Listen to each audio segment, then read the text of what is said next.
sigurado na tama kami. Tinignan namin yung Filipino version ng ating Constitution na nasabi doon, isunod agad. Parang, so parang common words ito. Ano yung sabihin nun? Isunod agad. Ano? So, sabihin kumilos kayo agad. So, yun ang conclusion ng inyong opisina at nagkaroon ho ba kayo ng concern na baka maharap sa maraming challenges ang Senate kung hindi agad na-actionan itong articles of impeachment against VP Sara? Well, hindi lang sa challenges na i-question kami o ano, yung aming mismong ano, 'di ba? Lahat naman kami nanumpa na ng oath of office na susundin namin ang mga utos na nasa konstitusyon. Kung yan ang tamang pagbasa ng konstitusyon, dapat kumilos kami ng mas mabilis sa pinaplanong kilos na June 2 pa.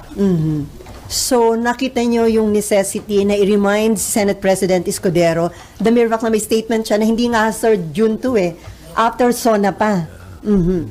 Parang June 2 pa mare-refer sa reference of business, parang ganun. So masyado pong matagal yun kasi from February 5, halos 4 na buwan yun. Hindi na yun compliant sa sinabi ng Constitution na kumilos agad. Pero sir, o kilusan agad. Aside sa inyo, may petition na sa Korte Suprema, meron ding isinabmit na position paper ang bayan muna, almost the same dun sa stand nyo. Pero according to Senate President Escudero, parang hindi siya magpapapressure, hindi daw mamadaliin dahil mag-iingat sila na tama yung proseso para walang maging bala ang Office of the Vice President na ma-question ang mga magiging hakbangin ng Senate. Hindi, mabuti naman na nag-iingat nga siya. Pero yung interpretation din naman namin is, after studying na rin ito. Pinag-aralan na rin namin ito. Ito nga conclusion namin. So, meron din po tayong matibay na legal basis kung kilusan na ng Senate ang impeachment complaint or ang articles of impeachment. Meron tayong matibay na legal basis. Ang legal basis natin, ang Constitution, plus ang Senate rules mismo. Tinignan namin pareho Hindi namin nakuha ang impresyon na kailangan nakasession ang Senado as a legislative body. Pero nakasession ang Senado. So pwedeng magtawag ang Senado ng special session ng Senado. Hindi po ito yung special session na kailangan tawagin ng Presidente kasi pati House of Representatives aabalahin natin. Hindi naman sila kailangan abalahin na Tapos na yung kanilang pag-overtime sa nung kinilusan na nila yung articles of impeachment. Ginampanan na nila yung kanilang tungkulin sa Constitution. Nag-overtime na sila doon. So, ang tinitignan ngayon nila, ang Senado, kayo naman na mag-overtime kasi kayo na yung korte. Ganun po yun. So, pwedeng mag-session ang Senate on its own? On its own, because there is no other way na makakomply tayo sa sinabi ng Constitution na kilusan agad, forthwith. Pero kailangan pa po ba yun na Malacanang magpatawag o initiative na yun mismo ng Senate leadership? Hindi na nga. Kasi kung, Senate leadership initiative kasi na lang. Inisip ko na obligasyon ito ng Senado. Tapos sasabihin namin na hindi namin magampanan ang aming obligasyon kasi hawak ng isang tao yung bola. Kailangan siya magtawag ng special session. Hindi. Paano naging obligasyon ng Senado yun na hindi pala namin magampanan ng sarili namin kasi naka-contingent pala siya sa kilos ng isang tao na labas sa Senado, so the President. So, I think that's the wrong interpretation. Dapat kaya kumilos ang Senado para gampanan niya ang kanyang obligasyon. Sa Senado lang, hindi ka kailangang magdepende sa labas ng Senado. So, si SP Cheese ang pwedeng mag-initiate na magkaroon ng special session ng Senate? Correct. Patawagin niya kami.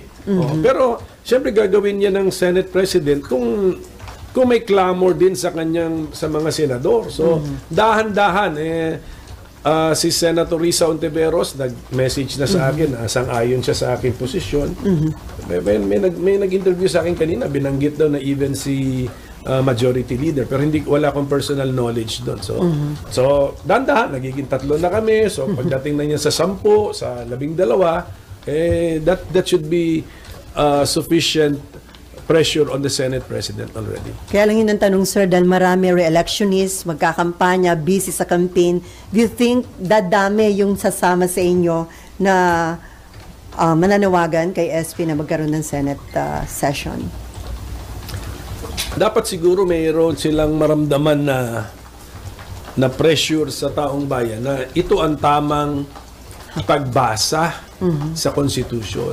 Hindi ito dahil sa gusto mong i-convict o gusto mong i-acquit, i-material yun, wag natin ipag-usapan yun. Pero yung tamang pagbasa lamang ng utos ng Constitution. Okay, RG, and then Mav, and then Amor. Sir, madalas sabihin, we've been discussing and everybody's been discussing legalities all this time ever since the impeachment first came out and the rules. But there's a tendency to forget that impeachment is essentially a political exercise.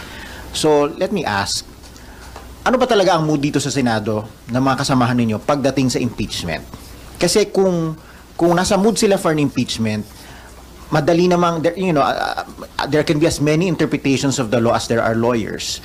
So pwede naman din nilang ginawa yun on the last day kung talagang gusto nila ng impeachment. So what is the mood? Is there any appetite in the Senate for an impeachment? Ako kasi hindi ako nakatingin sa mood eh. Nakatingin ako sa obligation eh. How you understand the Constitution. Yun ang sinabi ng Constitution. Nagsenador ka pa. Yeah. Ayaw mo palang mag-judge sa impeachment. Yeah, but do you... Kasama na yun sa job description mo. Noong umpisa pa. Pag-file mo ng certificate of candidacy, dapat alam mo na yun. But that's just you, sir. Yung mga kasamahan mo ba, do they share your view? Hindi ko na yun. That's not my problem anymore. But that is what I believe. Tapos actually, although sinasabi natin na impeachment is a political process, pinag-isipan ko na rin actually sa dulo. At the end of the day, when you make your decision, then it is really political.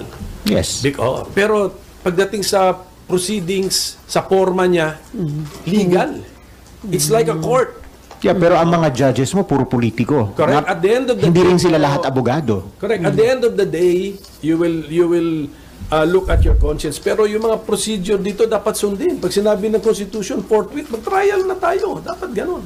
Sundin. Pero hindi ba, sir, correct me if I'm wrong, there is jurisprudence na kapag the rules of the legislature, the internal rules of the legislature, whether it's the Senate or the House, that's just a guide for you to exercise your powers because your power really is in the plenary. And ultimately, it's a numbers game.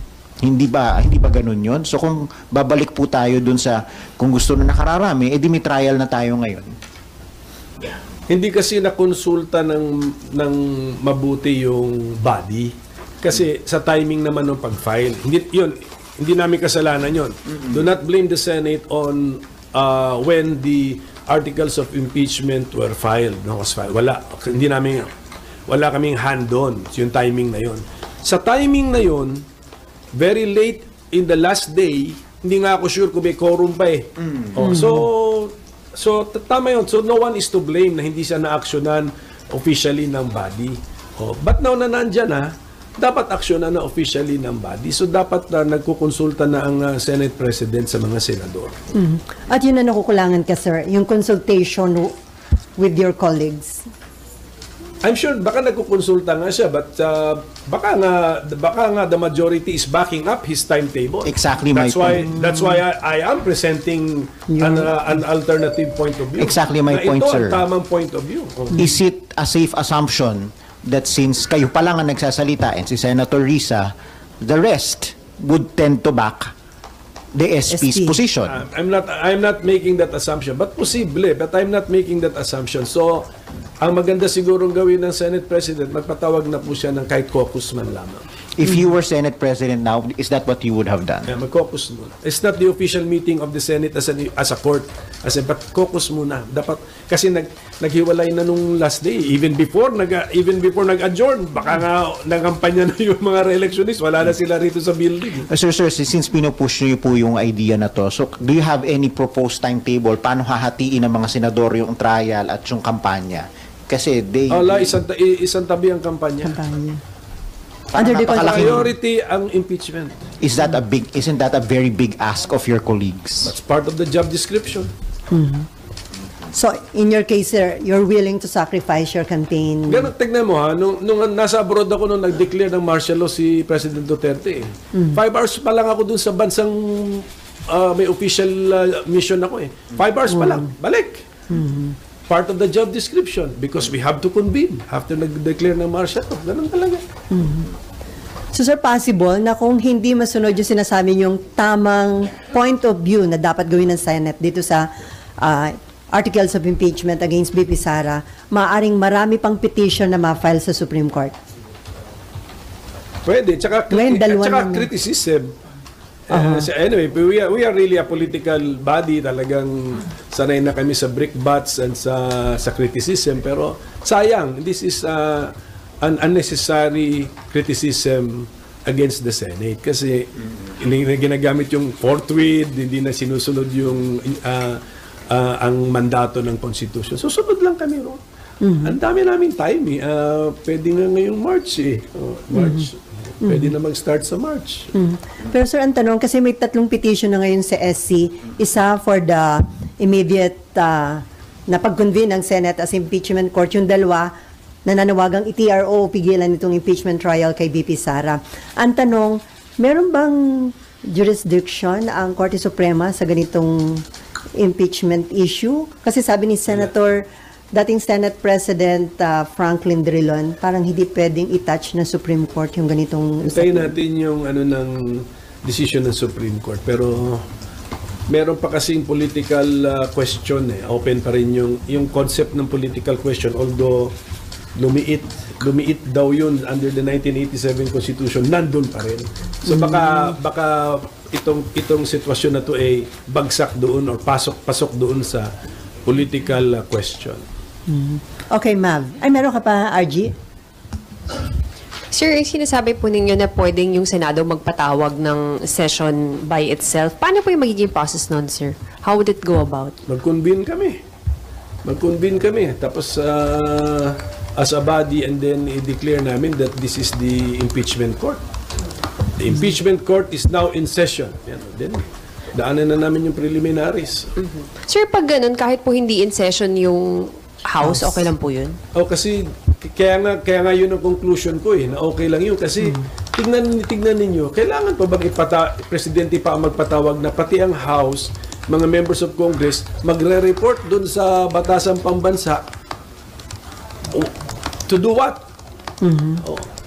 Ang kinoconvene lang natin is the Senate to be an impeachment court. Therefore, ang aking logical conclusion, pwedeng gawin ng Senado yan na mag-isa. Hindi kailangan mag-convene din ng House at hindi kailangan ang presidente pa ang magpatawag.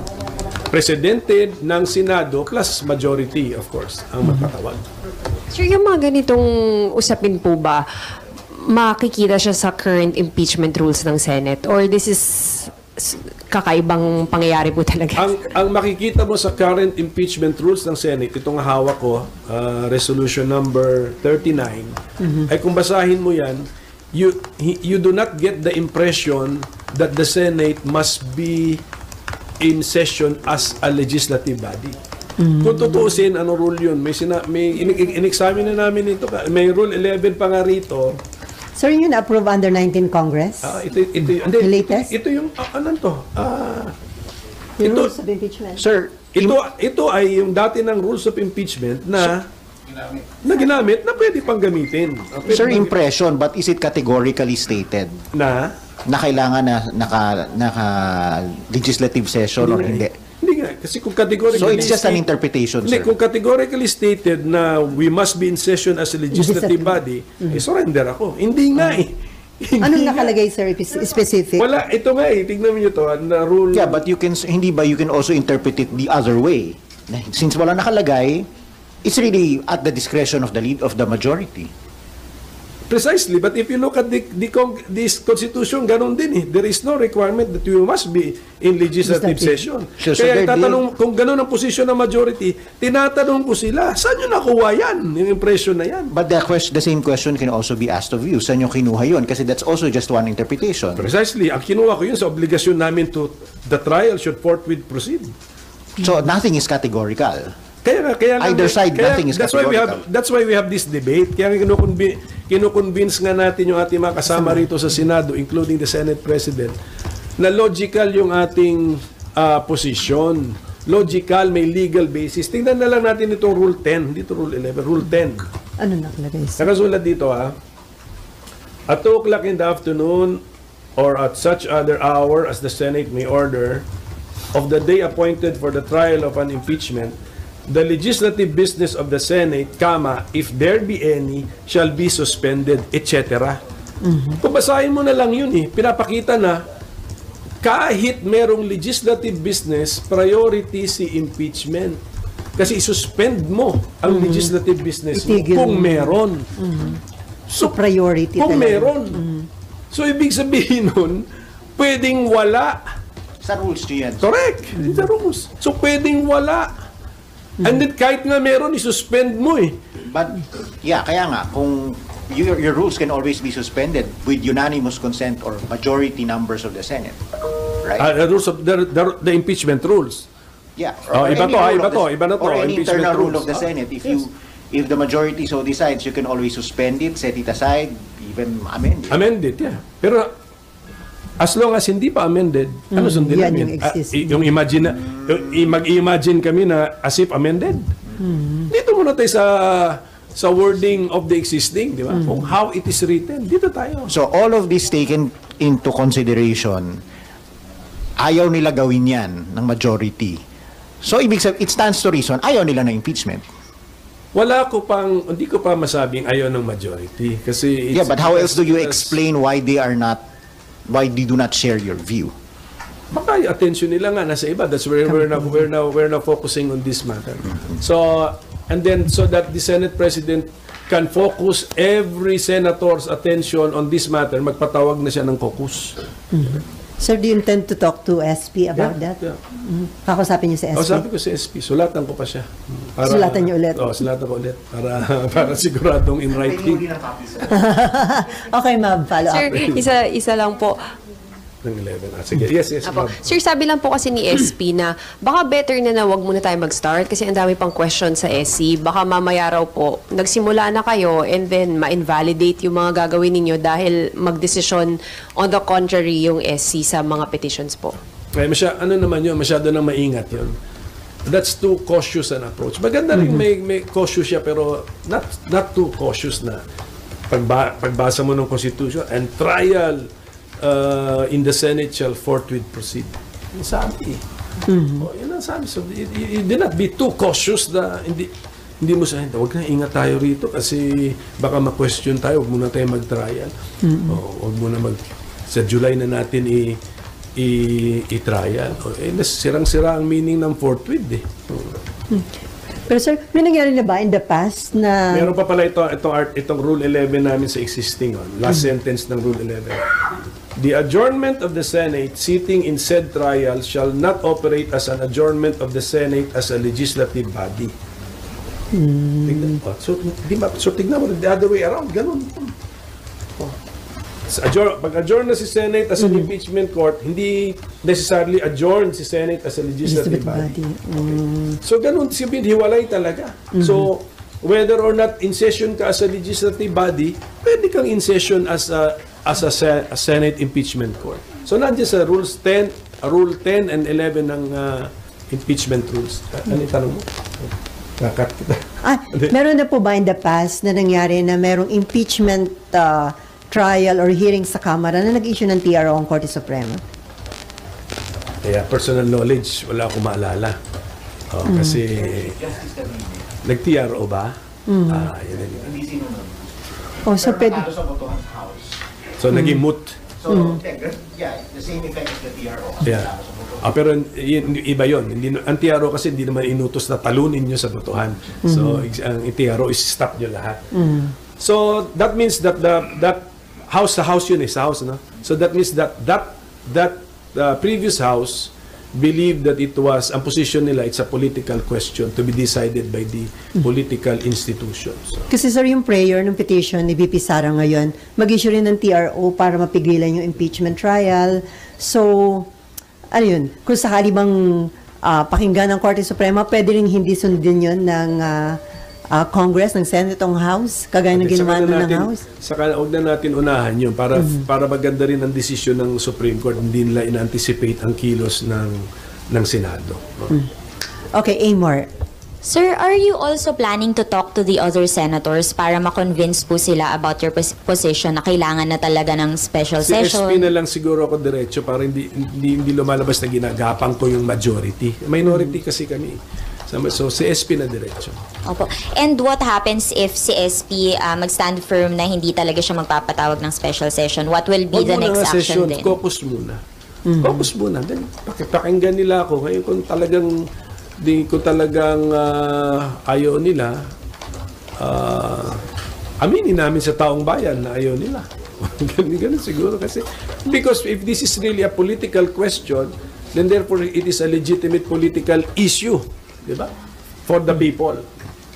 Pero at sa side po ninyo, pagka-ayaw talaga na mag-call ng special session after the caucus, wala na po kayong magagawa out of your hands. Kasi aminado naman kami na yung special session dapat ginusto rin yun ng majority, ng quorum. Kasi kung kunyari, pinilit namin ni Senator Risa Ontiveros na mag-special session kaming dalawa, aminado din naman kami, walang bisa. Wala kaming quorum eh. Yung pakikipag-usap kay SP, kailan nyo po plano? And ano po yung nakikita nyong timeline for the caucus? And ano yung timeline ninyo for impeachment trial dapat? I'll try to talk to him ASAP. Kung andyan siya ngayon, kausapin ko siya. Pero yung subsequent, yung mga dates, mga ganun, kontrolado na niya yun na SP. But as far as you are concerned, sir, kailan dapat mag-start yung impeachment trial? Sana March. March na. Kasi medyo prepared naman si SP na. Pina-review na niya rules. So madali naman yung pagka the court is now in session, mag-oath kami, we approve we reaffirm the existing rules para lang wala ng issue na kung valid siya o hindi. Kung may proposed amendments, kilusan na namin. And then padala na ng i-authorize na namin ng Senate President to send summons to the impeached official para umandar na yung 10 days. Sayang din yun. So kaya po siya sa March, you think? Kasi when I use the word trial lang medyo generic yung paggamit ko ng trial. Ibig sabihin the entire process. Hindi pa siguro mauupo yung witness sa witness stand. Basta nag-umpisa na yung trial. In the sense na pasagutin mo na si impeached official, pasagutin mo tapos ipa-respond mo si prosecutors. Pero nag-convene na po yung impeachment court by March. Yun po yung timeline niyo. Kasi para walang question nga dun sa subsequent steps, dapat convened na kami as a court. Apo. Sir, alas na po dun sa rules kasi currently dinadraft daw po ng Senate Secretary and ng legal team ng Senate. Do you also plan parang kailangan pong linawin yung provision na kung kailangan ba talaga nakasession yung Senate or not? Or are you, meron po ba kayong participation kayong mga senador dun sa pag-draft ng rules? May participation. Pero siyempre, inaaral na nila ngayon yan with lawyers, yung nag-practice din sa korte para yung rules of court, yung mga necessary ilagay, i-propose nila as amendments. Pero may role ang lahat ng senador kasi we approve the amendments or not. Basta ako, we can live with the existing rules. Meron na nga, nagamit na nga ito eh.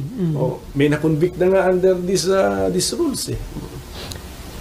Pero kayo, sir, satisfied niya just existing rules? Sa tingin niyo, hindi na kailangan i-amend? It can be improved, pero depende nga sa proposal. It can be improved kasi, kunyari, kunyari galing naman sa rules of court lang, ano na lang yun, elaboration na lang yun. Like may mga suggestion na include na yung pagtanggap ng evidence sa online o kaya yung virtual presentation ng mga evidence. Pwede, pero may reservation ako doon, pero open mind lang ako doon. Pero yung mga affidavits, etc., judicial affidavits, okay yun. Sir, can we say na ngayon malakas na yung clamor sa Senate para mag-convene as impeachment court? Kasi sabi ni SP parang, kailan masasabing may clamor? Ilan na ba yung nananawagan? And then yung mga nananawagan parang may mga political inclination, may mga biases. So can we say, sir, ngayon na malakas na yung clamor sa Senate? Siguro, the mere fact na tatlo na daw kami, so lumakas na. Hindi ba? So, baka may momentum na yan. Ay, ako dyan. Sir, ano lang no? Halimbawa magsimula po yung trial March, April.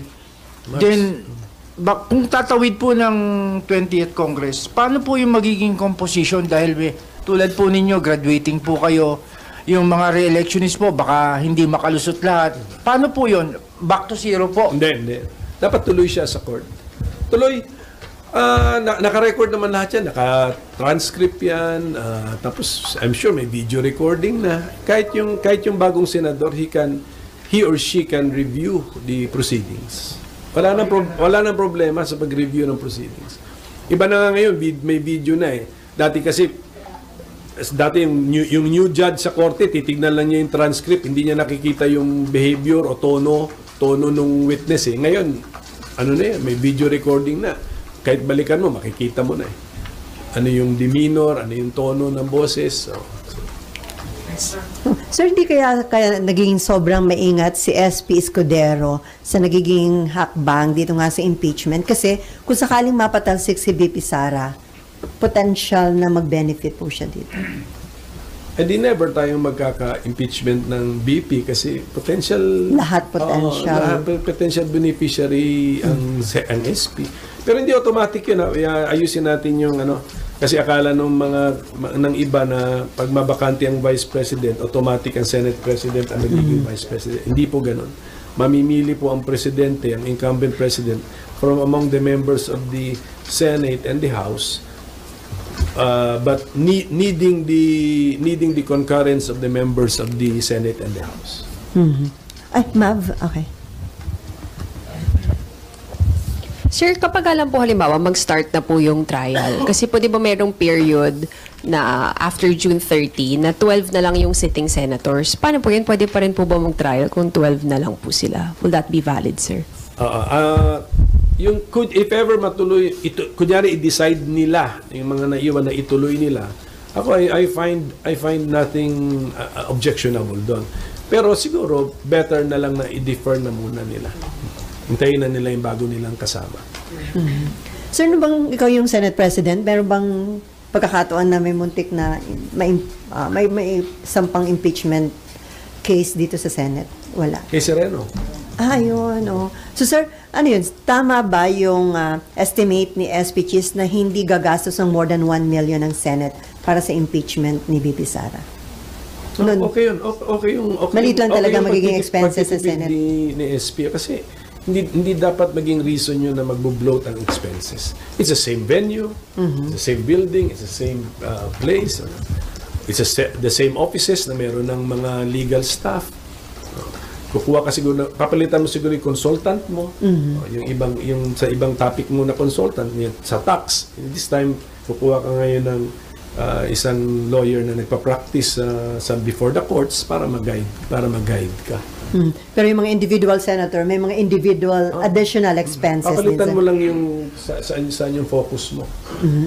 Okay, from Billionario. Good morning, Sen. Hannah po from Billionario. Sir, nag-release po ng statement ng PDP Laban just an hour ago. Dinedenounce po nila yung use nyo raw po ng party name doon sa letter sent to SP Cheese. If I may read, Pimentel no longer has any legal or moral right to use the name PDP Laban because the COMELEC has ruled the finality on March 23, 2023 that the group led by PRRD is a true and legitimate PDP Laban. Therefore, only the group led by Duterte has the right to use the party name. Sir, kuha lang ng reaction niyo po. Thank you. Yung kaso namin sa COMELEC was about the leadership of the party. Isira pala ulo nila, sasabihin nila sa akin na hindi pa nila ako kinikick out sa party. Tapos aangal sila na andun pa sa existing stationery ko yung PDP Laban, di ba? So may karapatan pa kayo, sir, na gamit? Well, under dispute pa yung Sa Supreme Court? yung decision ng COMELEC na sila kusi naman ang nagwagi, under dispute pa sa Supreme Court. So malay natin, marireverse pa yan. But then at the same time, si Kusi mismo sinasabihan ako na hindi naman daw nila ako in-expel sa partido nila. O di, ayoko lang makasama sila, pero hindi nila ako in-expel. So bakit aangal ngayon sila kung gamit ko pa ang PDP Laban na partido ko namang tunay yan, partido ng father ko, at ako nagbumuhay niyan hanggang sa time ng kaso ng COMELEC. Sir, sinabi rin po nila na refrain from misusing the name PDP Laban and misleading daw the Filipino people about your current party affiliation kasi daw po nag-transfer na kayo sa Nationalista. Well, yung Nationalista certificate of nomination ko, that was with the National Assembly kasi kami ng PDP Laban ko eh. Yung wing ko, yung faction ko pa, yung originals. Nag-National Assembly kami and they gave me permission as well as si Senator Manny Pacquiao na for purposes of the May 2025 elections, we can use another party's CONA. So lahat po yan anticipated na namin yan, lahat po yan covered na po namin. So we are still with PDP Laban. In case we win the case sa Supreme Court, we are ready to assume leadership, legally speaking, of our own party. So, sir, But in the meantime, yung paggamit namin ng other parties CONA, allowed by our original faction of the PDP Laban in a National Assembly, very specific, plus alam din po nung hosting party. Alam po. So, sir, you are running under what party? Ngayon, Nationalista Party. NP. NP.